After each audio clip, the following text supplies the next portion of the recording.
এই গত পরশুদিন মমতা ব্যানার্জি তিনি বলছেন হজ করতে যেতে হবে না। যারা মুসলমান ইসলাম ধর্ম বিশ্বাস করেন, ছোট্টবেলা থেকে জ্ঞান হওয়ার পর থেকে যত বড় হন তখন তার মনের ভিতর একটা স্বপ্ন তৈরি হয়, ইসলাম ধর্মে একটা বড় ফরজ হচ্ছে হজ করা। সেই হজে যেতে বারণ করছে মমতা ব্যানার্জি তৃণমূল। বারণ করছে কেন? বলছে ভোট দিয়ে তারপর হজে যান, আর না হলে এনআরসি চালু হবে। এনআরসি চালু হলে আপনাকে ডিটেনশন ক্যাম্পে পাঠাবে, এ দেশ ছাড়া করবে। মমতা বন্দ্যোপাধ্যায় অনুব্রত সম্পর্কে বলতো, অনুব্রত একটু ভুলভাল বকে, ওর মাথায় একটু অক্সিজেন কম যায়। আমি এই খোলা মঞ্চে আমি বলছি মমতার মাথায় এখন অক্সিজেন কম যাচ্ছে। তার কারণ হয় আপনারা সবাই জানেন, হজ করতে যাওয়ার আগে যিনি হজ করতে যাবেন সেই হজ যাত্রীকে পাসপোর্ট করতে হয়, হজ যাত্রীকে ভিসা করতে হয়। আমার দেশের পাসপোর্ট হচ্ছে 1 নম্বর নাগরিকত্বের প্রমাণ। মমতা এনআরসির ভয়ে হজ করতে যেতে বারণ করছে। ওর কাছে ভোটটা আসল। ওরা মুসলমানকে বলছে কোরআন শেষ হয়ে যাবে, বাইবেল শেষ হয়ে যাবে, গীতা শেষ হয়ে যাবে, মমতার উন্নয়নের খাতা শেষ হবে না। আজকে এই রাজ্যের বুকে আমরা দেখেছি যখন ওয়াকফ নিয়ে আন্দোলন হচ্ছে, মাই বেড়াচাপার বুকে, কলকাতার বুকে, তখন মমতা ব্যানার্জি বলছেন ওয়াকফ নিয়ে এই রাজ্যে কেউ আন্দোলন করতে পারবে না, ওয়াকফ করেছে দিল্লির সরকার। যদি আন্দোলন করতে হয় তাহলে দিল্লিতে গিয়ে করতে হবে। আমার সামনে জনসমুদ্র, ফিরে যান। তৃণমূলের নেতারা আপনার বাড়িতে ভোট চাইতে যাবে, যাচ্ছে, আরো যাবে। আপনারা পরিষ্কার বলুন, চোখে চোখ রেখে, মমতা বন্দ্যোপাধ্যায় আমার পৈতৃক সম্পত্তি, আমার বাপকেলের সম্পত্তি, যে সম্পত্তি আমি ওয়াকফ করেছি, আমার সেই ওয়াকফ সম্পত্তিতে একটা মাদ্রাসা গড়ে উঠতে পারে, একটা এতিমখানা গড়ে উঠতে পারে, ওয়াকফ সম্পত্তিতে একটা মক্তবখানা গড়ে উঠতে পারে, ওয়াকফ সম্পত্তিতে একটা মজর খোলা বা কবর খোলা গড়ে উঠতে পারে। সেই ওয়াকফ সম্পত্তি যখন কেন্দ্রের সরকার হস্তগত করতে চাইছে, ওরা কিনে নিয়ে ওরা বিক্রি করে দিতে চায়। আমাদের বাপকেলের সম্পত্তি, ওয়াকফ সম্পত্তি, যে সম্পত্তি আমি ঈশ্বর বা আল্লাহর উদ্দেশ্যে দিয়েছি, ঈশ্বর বা আল্লাহকে দান করা যায় না, ঈশ্বর বা আল্লাহর উদ্দেশ্যে দিয়েছি কোনো ভালো কাজের জন্য। সেই ওয়াকফ সম্পত্তি কেন্দ্রীয় সরকার নিজের হেফাজতে নিয়ে টাটা, বিড়লা, গোয়েঙ্কা, মিত্তাল, জিন্দাল, আম্বানি, আদানি তাদের কাজে লিজ দিতে চায়, বিক্রি করে দিতে চায়। তাই যারা ওয়াকফ সম্পত্তি নিয়ে আন্দোলনের প্রশ্নে পশ্চিমবঙ্গে, কলকাতাতে এই আন্দোলন করা যাবে না বলে হুঙ্কার ছাড়েন, আমি বলছি চোখে চোখ রেখে এই চোর তৃণমূলকে বলতে হবে আমার ভোট দিল্লিতে গিয়ে চাও, বাংলায় ভোট হবে না। আওয়াজ তুলতে হবে বন্ধু। আমরা যারা মনে করি হিন্দু, আমরা, আমাদের মায়েরা, আমাদের বৌদিরা, আমার কোনো কাকিমা, বোন, তারা সন্ধ্যাবেলায়, এই সন্ধ্যা হব সন্ধ্যাবেলায় তুলসী তলায় যায়, তুলসী তলায় প্রদীপ জ্বালায়, তুলসী তলায় ধূপ ধরায়, তুলসী তলায় দাঁড়িয়ে শঙ্খ বাজায়, তুলসী তলায় উলু দেয়, সন্ধ্যাকে আহ্বান করে। ঠিক তেমনি গোটা দিনে মসজিদ থেকে 5 বার আজানের ধ্বনি শুনে আমার কোনো ধর্মপ্রাণ মুসলমান ভাই তিনি নামাজ পড়তে যান। নামাজ আজকে মমতা ব্যানার্জিকে বলতে শোনা যাচ্ছে, আমি জেলার ডিএম এবং এসপিদের বলছি, আপনারা মসজিদে মসজিদে খেয়াল রাখুন, নজর রাখুন। মসজিদ থেকে ইমাম মুয়াজ্জিমরা তারা হিংসার বাণী ছড়াচ্ছে। আপনারা যারা মুসলমান আমার কথা শুনছেন বলুন, জুম্মাবারে মসজিদ থেকে হিংসা ছড়ানো হয়। কি হয়? মমতা ব্যানার্জি বলছে মুসলমান সমাজ ওনার কাছে দুধেল গাই, দুধেল গায়ের সঙ্গে মনে করে মুসলমান সমাজকে ওরা আমাদের ধর্মের ভিত্তিতে ভাগ করতে চায়। এই রাজ্যে, এই দেশে হিন্দু মুসলমান দুটো ভাগে ভাগ করে বিজেপি গোটা হিন্দুদের পেটেন্ট নিয়েছে। হিন্দু মানেই বিজেপি, মুসলমান মানে তৃণমূল। আমরা বলছি হিন্দু মুসলমান রাজ্যের রাজনীতিতে ছিল না। এ রাজ্য 34 বছর প্রশাসন পরিচালনা করেছে বামফ্রন্ট। আমাদের রাজ্যের প্রয়াত মুখ্যমন্ত্রী জ্যোতি বসু, আমাদের রাজ্যের আর একজন মুখ্যমন্ত্রী বুদ্ধদেব ভট্টাচার্য, তারা কোনোদিন মানুষের মধ্যে ভেদাভেদ করতে চায়নি, মানুষের মধ্যে ভেদাভেদ করেনি। আজকে ধর্মের ভিত্তিতে মানুষকে আলাদা করছে এই রাজ্যে। মুসলমান তার সেন্টিমেন্টকে কিনতে চায় তৃণমূল। বিগত কয়েক মাস ধরে মুসলমানদের সম্পর্কে তৃণমূলের যে ভাবনা সেটা ক্রমশ প্রকাশ হচ্ছে। আজকে গোটা ওবিসিটাকে ওরা ঘেঁটে দিয়েছে। শিক্ষিত ছেলে মেয়ে তারা শিক্ষার সুযোগ পাচ্ছে না। চাকরি বাকরিতে যে সংরক্ষণ, সেই সংরক্ষণের সুযোগ পাচ্ছে না। এর বিরুদ্ধে আমাদের লড়াই, এ লড়াই লড়তে হবে। সেই জন্য আমি প্রথমেই বলেছিলাম 26-এর নির্বাচন কোনো মামুলি লড়াই নয়, এ লড়াই আমাদের লড়তে হবে। গতকালকেই অনুব্রতকে বলতে শুনেছেন, ওই গরু চোর খিস্তিবাজ অনুব্রত গতকালই বলেছে 152টা আসনের মধ্যে 130টা আসন আমরা তৃণমূলরা পাবো মনে করেছিলাম, কিন্তু এখন যা দেখছি 15টা 20টার বেশি আসন এই 152টার মধ্যে উত্তরবঙ্গে আমরা পাচ্ছি না। 15 থেকে 20টা আসন পাবো। তৃণমূল হেরে গেছে। 152টা আসনে বিধানসভার নির্বাচন হয়েছে প্রথম পর্বে 23 এপ্রিল তারিখে। তৃণমূল তার পরাজয় ঘোষণা করেছে। এখন আমাদের রাজ্যে 29 এপ্রিল আমরা ভোট দেব।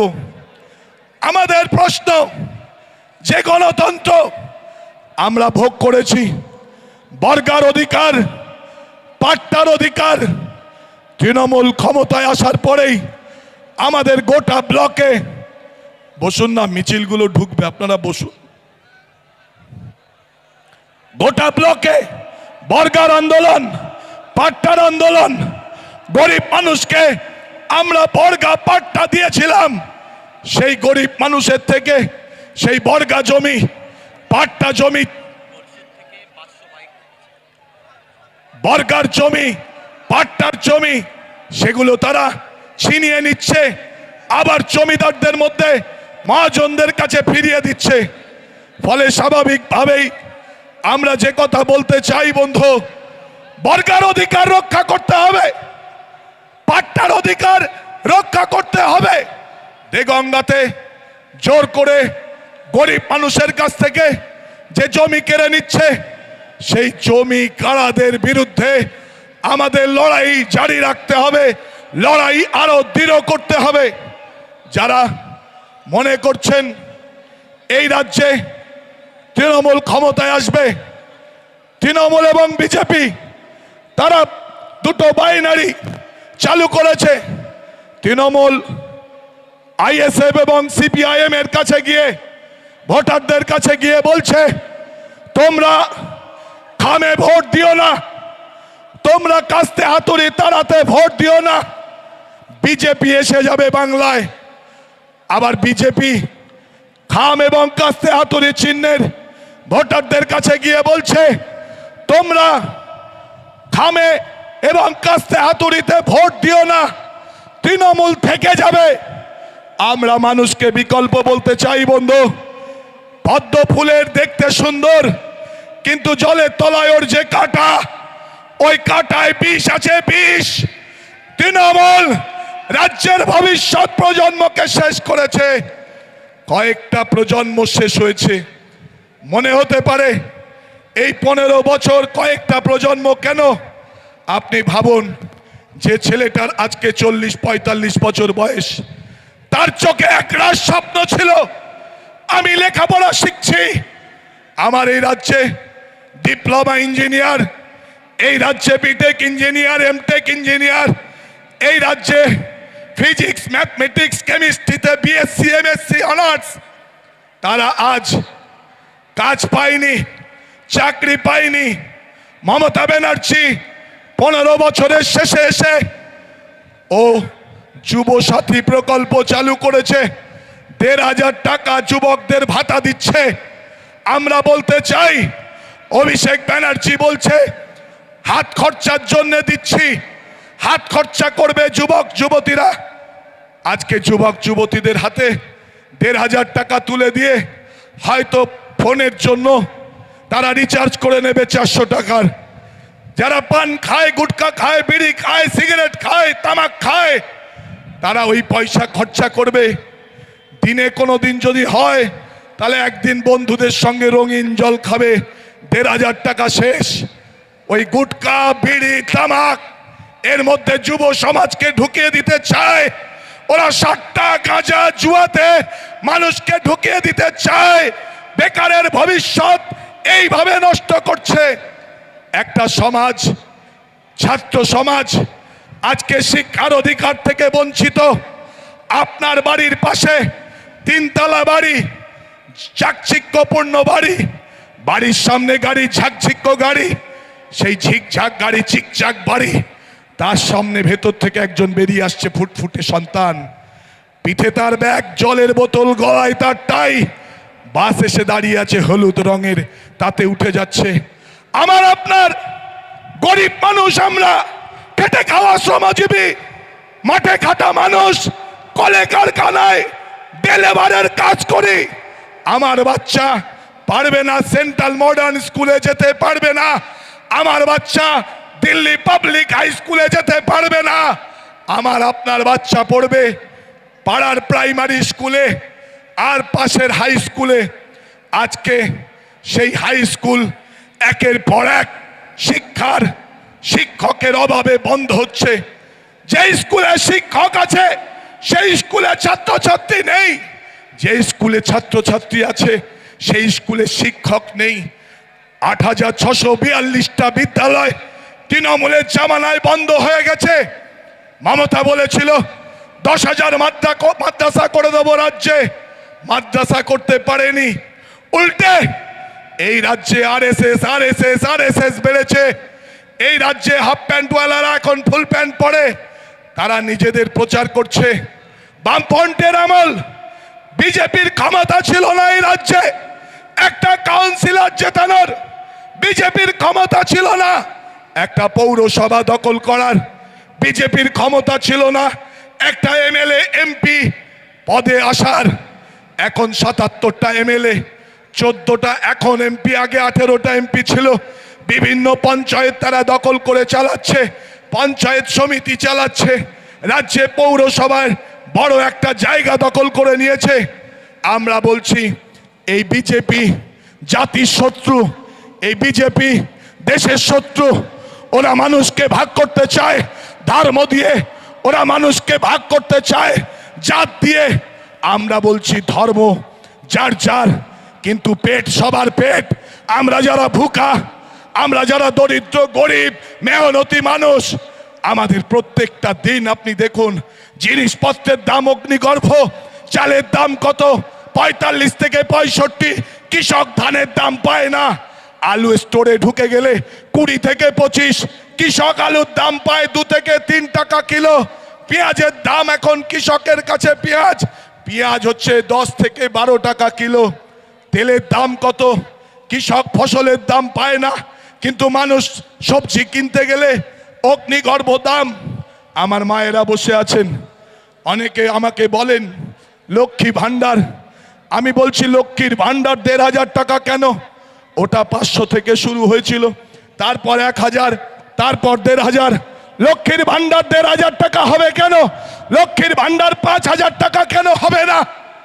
লক্ষ্মীর ভান্ডার মাস্টার মশাইয়ের বউ পাবে কেন? মাস্টারের ঘরের কন্যা লক্ষ্মী ভান্ডারের টাকা পাবে কেন? তার তো চাকরি থেকে লক্ষ লক্ষ টাকা আয়। ডাক্তারের বউ লক্ষ্মী ভান্ডারের লাইনে দাঁড়াবে কেন? যারা পুঁজিপতি মাসে 1 লক্ষ 1.5 লক্ষ টাকা আর্ন করেন, উপার্জন করেন, আয় করেন, তাদের মেয়ে বউরা কেন লক্ষ্মী ভান্ডারের লাইনে দাঁড়াবে? আসলে মমতা ব্যানার্জি ডোল পলিটিক্স চালু করেছে, পাইয়ে দেওয়ার রাজনীতি। পঞ্চায়েতে ভোট দাও, লক্ষ্মী ভান্ডারের টাকা নাও।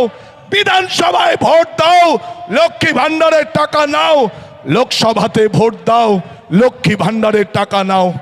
আমরা বলছি এরা লক্ষ্মী ভান্ডার করে গ্রামের মায়েদের মন ভোলাতে চায়।